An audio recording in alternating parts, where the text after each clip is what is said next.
Count Dracula, the Lord of the Vampires, being a hotelier to mythical monsters? And who could have ever thought that he'd be a loving dad? Well, that's exactly what Sony Pictures' Hotel Transylvania serves with its beautiful animation and a story arc which is currently in its 4th installment. That said, fueled by a semi-nostalgic motive, here are a bunch of mistakes that we spotted in the good old Hotel Transylvania.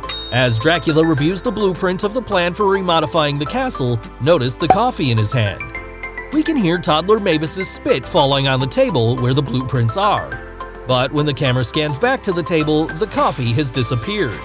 Here's a logical flaw for you to get your head around. Dracula could not hypnotize Johnny because he was wearing plastic contact lenses of less than 1 millimeter thickness. However, towards the end, he hypnotizes the plane pilot through a 15 millimeter thick glass cockpit window. How could that have been possible? Let us know in the comments. Again, the power of hypnosis can be used anywhere on anyone, so why doesn't Dracula erase Quasimodo's memory of the knowledge that Johnny was human? He instead simply chooses to momentarily freeze him. Well, we believe that if it were possible, the storyline would dissolve, or simply because Quasimodo could simply rediscover that Johnny is a human. Talking about Quasimodo, the character is more than what meets the eye. In literature, he is known as the Hunchback of Notre Dame. He's not a monster, but simply a human with a physical deformity. In that case, how is he a chef for a monster-exclusive hotel? It appears he's the one who may have hypnotized Dracula into believing that he's not human. Taking a break from logical mistakes, here is a continuity mistake. Over here, notice the gag wrapped around Johnny's neck, but after Drac rescues him, the gag disappears. Notice the door here in the room with Glenn's trapdoor. There isn't a shrunken head on the door, but later, when he escorts Mavis out, the shrunken head is right there. Without the bingo aficionados at Movie House, this mistake would have gone unnoticed. Notice the announcer says N27 as the monsters are engaged in a fierce but dull game of bingo.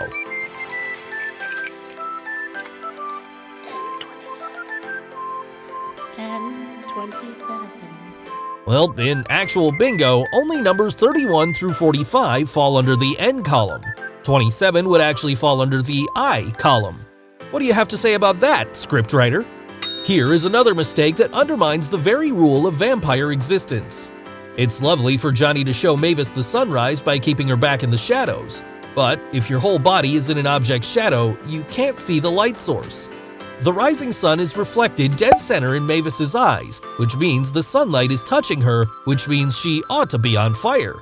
What do you have to say about that, scriptwriter? Again, over here, when they are watching the sunrise, the lower portion of the roof becomes lit by the sun first, leaving the upper portion in a shadow. A real sunrise would light the roof from the top down. Hello, animators, what were you all thinking? Coming back, here is another logical mistake. The idea of a zombie Beethoven is ingenious in the context of the story, but in real life, Beethoven had become deaf before he was dead, so the zombie avatar of Beethoven should not have heard and responded to Drac. And over here, Griffin, the Invisible Man, says that he has curly red hair. But he's invisible and he wouldn't know, right? Moreover, most monsters disappear in pictures and mirrors. There's no way where he could have known his hair color. We may be wrong though. Here's another numbering-related mistake.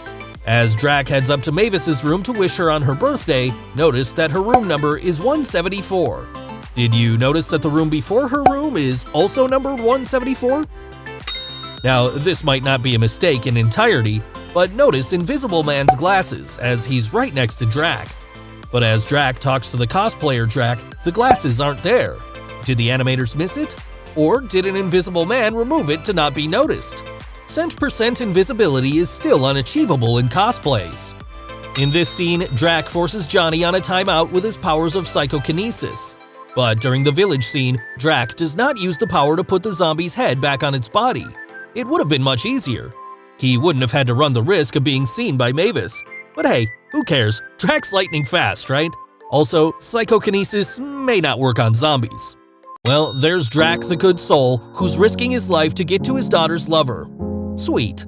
But our attention here goes to the wheel, the landing gear of the plane. Normally, the wheels would be retracted while the aircraft was still over the airport. This one is almost at its cruising altitude before the pilots do that. Mistakes aside, Hotel Transylvania would remain as a one-of-a-kind animated flick thanks to its unique take on mythical beings. And we're always excited to see in further installments the wild escapades and encounters Count Drac as he tries to protect Mavis and be a host to other monsters. Thank you for watching! Guys, if you're enjoying this video, do check out the other similar compilations that we've done. It's worth the watch.